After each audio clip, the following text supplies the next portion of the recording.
What's going on, everybody? Josh Callaway, joined alongside by James D. Jackson at Boone Pickens Stadium in Stillwater, Oklahoma. 24/7 Sports, Sooners Illustrated. Where Oklahoma's lost their second in a row. They fall in the final Bedlam game for who knows how long. Last one in the Big 12. They lose today 27-24. Felt a lot like the Kansas game. A lot of the same mistakes. A lot of some weird play calls. Some mismanaged timeout usage. We'll get into it all a little bit here. Some instant recap and reaction. James, terrible loss for Oklahoma. They lose second straight week in basically the exact same way.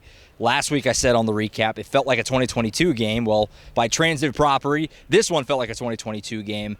They just, talk about shooting yourself in the foot just an outrageous number of times. Rough game today for Oklahoma. Yeah. When you look at what happened last week, and I know it's Kansas and it's historically bad loss because it's Kansas and what they've done over the last couple of years. But I think tonight was a worse loss than what happened with Kansas, because at Kansas at least you can say, well, we didn't have a lot of our players. We didn't. The weather hurt us a lot because we couldn't throw the balls as much as we want to. And this one, it was a perfect day, perfect setting, amazing weather. Everything was fine. You had most of your guys back, outside of Danny Stutzman and one you really need, and you couldn't get it. You couldn't get the win. You had a lead. You got your defense had 2 fourth-down stops. You got an interception with Billy Bowman. And you couldn't put the game away. This one hurts worse, I think, if you're an OU fan. I think it's that bad of a loss on this one. Yeah, let's start there, offensively, because Jeff Lebby, we talked about it last week on Saturday, was public enemy number one, basically, coming out of the Kansas game. Talked about in the pod with Tom. He needed a bounce back. His seat certainly didn't get any colder today. Like you mentioned, 21-17 lead, multiple chances that the defense came through with huge plays. You think of that Billy Bowman interception on the Ollie Gordon trick play. What the heck was OSU doing on that play? And you're set up. You have multiple chances to put your foot on the neck. They cannot do it. And then you're looking at the fourth down play at the end of the game. The route to Stoops, it goes short of the stick. Now, Jeff Lebby said it should have been to the marker, but still, it feels like a low percentage, kind of odd play to roll Gabriel out. You really only have one option if you're going to do that. It just feels like every single week, James, and going back to last year too, that this offense will have stretches where it looks great, but it has stretches where it looks really bad and mismanaged at times too. The direct snap, when it was 7-7, everything was working. Terrible decision, resulted in a turnover and a fumble. Well, that one actually wasn't a direct snap. We asked when it was about whatever it was. That was not supposed to have. It was not supposed to go to Barnes. The worst part of that was Barnes' decision to give the ball back to Dillon Gabriel, because now Gabriel can't even throw the ball. He has to run it if you give it back to him. You're the running back. Yeah. You just take off with it. It's kind of one of those things, just hard to plan accordingly beforehand because you're not expecting to get the ball in that situation. But yeah, that was a bad situation there. Yeah. So, it's a combination of things. Obviously Drake Stoops had a phenomenal game today, a career day. He was automatic all day long. Jalil Farouk had some nice moments. Gavin Sawchuk, hello, how you doing? Came out of nowhere, have a nice day today. Tawi Walker had a nice stretch. But in the end, you get to the end of it, and they're not able to score the big points where they needed to. You think of, again, 21-17, had the ball multiple times, couldn't score. 27-21, you get down here, can't finish, settle for a field goal. Then obviously the drive at the end, they can't score there either. When the chips are down, this Oklahoma offense is not to be relied upon. Outside of the Cotton Bowl this year, not to be relied upon. And it seems like they're going away from the middle of the field, which is on that final drive against Texas. That's where they dominate. Even today, first play to Stoops. Yeah, over the middle of the field. And then at the end of the game, they start doing sideways plays. They start attacking the sidelines. And I don't know, maybe that's what they see on tape. That's where their strength is. But just looking at it from there, it was like the middle of the field, maybe where you want to attack it. And Nick Anderson had some balls he dropped that he usually doesn't drop. So it was kind of a rough day for him. And Brennan Thompson had a drop in that one that was pretty rough, but it would have been called back because of a Nick Anderson pass interference either way. But those type of situations that hurt you, it hurts you, and it stops everything that you have building. We complained all year about this team's running ability, and they were running today. That's 2 straight weeks where OU could run the football, and the offense just stalled at the end of it. It just hasn't worked overall, and that's unfortunate, because you think in football, if you play good defense and you run the ball well, you should win. And it's not the case right now, because, as you mentioned, OU keeps shooting themselves in the foot. They just have turnovers.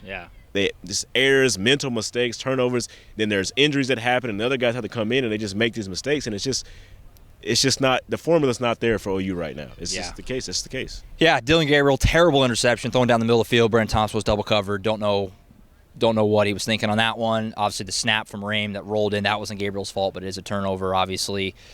Yeah, like I said a moment ago, Jeff Lebby's seat is getting warm. I don't know at all if they actually would consider making a change. Certainly not in the middle season. I would be stunned if they did that. But at the end of this year, Oklahoma's going to have to evaluate their offense right now. Whether that is with Jeff Lebby or with someone else, they're going to have to do things differently moving forward into next season because they're so bad in one-score games. Again, last year that was a huge problem. This year, they look like maybe they'd figured it out. Got a couple one-score wins. Obviously, snuck out the UCF game, won the Texas game, but this is back-to-back weeks where in situational football, they weren't good. We'd be remiss if we didn't bring up the pass interference in the corner. Yeah. Drake Stoops got tackled, Yeah. and they didn't call it. Yeah. Crazy. Feels a lot like 2021 when Trayvon West in the other corner over here got basically tackled, and they didn't call it. You hate to... Along with Venable's penalty, when he comes on the field, he said, hey, he just pushed my guy, and he was right. That was the he one was earlier. Right. That should have been an offensive pass interference to Oklahoma State on that 3rd and 10. Mm-hmm. So they don't get that call, and then they add 15 on Venables coming on the field and talking to the referee, which he wasn't even that far on the field. He wasn't. Was he at the numbers? I mean, he wasn't. Yeah, I didn't even really know what it was on in live. Yeah, it when wasn't I'm down here. It wasn't at a spot to where you would call a flag on that. So that was a little iffy as well. Not sure what's going on with that. Yeah. But the one in the corner, you don't want to do the thing where it's like it didn't come down to that one play, but it kind of did. Yeah. It kind of did. Yeah. Because if they call it, you're at the 2-yard line, 1st and goal. It's not a given you're going to score, but you're at the very least you're going to have a chip shot field goal to tie it. It kind of did. That was a bad call. Oklahoma got robbed in that moment. That's just calling it like it is. And so, Brent Venables said, I believe that's what pass interference was, which is a funny way to put it. Rough call out there, obviously. Yeah, I mean, it's just bad, man. It's just bad. I mean, I don't know what happens in that situation. I don't know. I don't know what to say. I don't want to say. I don't want to. It's hard. Say anything that I may regret. But that's a bad no call. I asked Dylan Gabriel about it after the game, and he really was choosing his words carefully because you could tell that they're all pretty upset about the way that went. Brent Venables said it bluntly. I thought that was what pass interference was. Defensively, like we mentioned, no Danny Stutzman. Kip Lewis played every snap of this game, was everywhere, played very well. He's a future star. I feel very confident about that. Cody McKenzie played a lot in this game, too. Definitely the biggest role he's had. They did some nice things. They kept Ollie Gordon in check. I don't have his numbers in front of me, but for the most part, Ollie Gordon didn't really burn him. What burned him was Alan Bowman, which is borderline unforgivable. I think he threw for 3 bills today, if I'm not mistaken. They figured it out. They got their footing in the second half. But the big drive there, and again, I don't put this one on the defense overall, this game. They did a lot of things. They gave you a chance to win this game many, many times.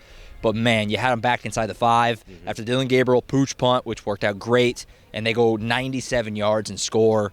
Again, that's unforgivable stuff. You just can't have that. I never liked, like you just mentioned, the sentiment that one play didn't decide the game. I think in football, a lot of games are decided right there because it's not so-called the final score.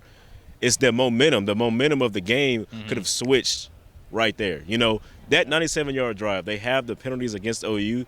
That switched everything. That changed the entire game for OU. The final score there. I mean, it just changed everything. And I think a lot of times in football, I think it's 1 or 2 plays that decide the whole thing. I mean, you could play a normal football game and then there'll be 1 or 2 swings that's the difference. Yeah. And that's what it's coming down to.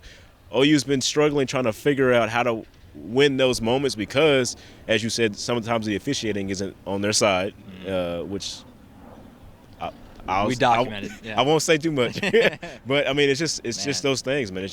That's the situation right now for OU. So we look ahead. Obviously, all of Oklahoma's goals are gone. Dylan Gabriel's not going to be a Heisman finalist. Oklahoma's not going to win the Big 12. They're not going to go to the playoff. Technically, they're not out of the Big 12 race yet, but they're hanging on by a thread. You got 2 losses now. You need more chaos, which isn't impossible. But it's, low chances. West Virginia comes in Norman next week. It's going to be flat in there. OU fans are not going to be up for that game. Where do you go from here, James? Obviously, this is extremely disappointing, obviously. And again, you have to be careful here to not move the goalpost too much. Because before the season, I think we all kind of thought they win 10 games. That's a good season. That's a 4-win improvement. That's a big jump in college football from one year to the next. And so you hate to now, if they get 10, say it was a big failure. But the way it's gone down, I mean, after that Texas game, we were all thinking big. We were thinking playoff for sure, and who knows from there. Now they're probably not even going to get to Arlington. Where are you just kind of at now and moving forward, obviously, as Oklahoma's got back-to-back losses. And if they don't play better, they will lose more. These last few games, while they're not great teams, West Virginia, BYU, TCU, Oklahoma keeps making mistakes like this. You turn over several times, and one time in your own red zone, and you're missing field goals again today. that's a recipe to get beat. So where do you go from here right now if you're Oklahoma? I mean, I was the only guy on the staff that was high on them, saying they were going to win the Big 12 championship. They were only going to lose one game this year. I mean, that's all. It's just hard. They can't. I don't know if they can win the Big 12 championship unless, like you said, chaos has to happen. Yeah. Like it has to. A couple of teams have to lose here. OU has to win out. And so that's out the window. They're all that's gone. And the scary part about what you just said with West Virginia coming in, Brent Venables said West Virginia's kind of the clone of the last two teams they just played. Yeah. They're good teams that can run the ball well, and so if you hear that, okay, maybe third time's a charm. You got to figure it out now. You got to figure it out offensively, because I think defensively they've done enough to win each game so far. Offensively, you got to figure it out now. I think that's the situation. Yeah. Oklahoma defensively is still in a much better place than they were last year. They did some really nice things in this game. Brent Venables recruiting at a high level, so I'm not smashing the panic button on the Brent Venables era just yet. These last couple games have been disappointing, obviously. But like I said, when the season is done, Oklahoma's going to have to reevaluate some things. Now, what that means is up to them. Staff changes. I'm not going to call for anything like that, but things have got to change, obviously, because some of these issues are the same things we saw last year, and that's just not what you want. Obviously, you want to improve, and they're losing games lately the same way they lost games last year, which is concerning if you're an Oklahoma fan. That's it for now from Boone Pickens. Last time we were ever here, last Bedlam place was rocking. It was an awesome crowd and energy as always, and that's another part that's going to sting a little more for Oklahoma, because who knows when they're going to play this game again. And while it may be 91-20, and that's hilariously lopsided, the last time they played, OSU's always going to have that. And so I think the Pokes aren't going to be in any rush to play this game again. Yeah. Even more so now, because they hold that last one. So this one's going to hurt for Oklahoma fans for a long time. I mean, years this is going to sting. And it was there to be had. It was a very winnable game. So that's it. Tom Green, myself, James, Colin Kennedy, all have got stuff up on the site for you and the YouTube channel. You saying it's a winnable game. That's what makes these two losses worse. Oh, yeah. It's like, and you easily could have lost to UCF, too. Yes. I mean, like, OU's had everything they needed to win these games, and that's why it's worse. Yep. Like I said, full reaction on the YouTube channel from Brent Venables, Jeff Lebby, Dylan Gabriel. He was not in a good mood. More players coming out of this one, and more to come over the next couple of days. Be sure to tune in Monday. As soon as the Illustrated Podcast, we'll flesh this thing out in full. We'll get Tom Green in here, obviously, as well, and try to figure out what the heck happened and where Oklahoma goes from here. Obviously, nothing you can do but pick up the piece and try to win the rest of your games and let the chips fall where they may from there. So we'll see how they bounce back. West Virginia back in Norman next week. That's it for now. For the final time from Boone Pickens. They ripped down the goalpost. Can you see that? I think you can see that. It's just a stub. It's ripped off at the halfway. They just snapped it off. I got out of here because it was a scene. I've been on the wrong end of way too many field storms the last few years doing this job. And, Oklahoma State gets the last laugh in Bedlam for now. Sooners fall. Second straight loss, 27-24. West Virginia back at home next week. Be sure to subscribe, Oklahoma.247sports.com for the back end of the season, portal season, all that stuff will be coming up for you. You know it. Obviously, hoop season is around the corner as well. Tip off on Monday. Lots of stuff to be there for you, so join in. Be along for the ride with Tom, Colin, James, and myself. That's it for now from Boone Pickens. We'll see you next week back in Norman, Sooners, and West Virginia.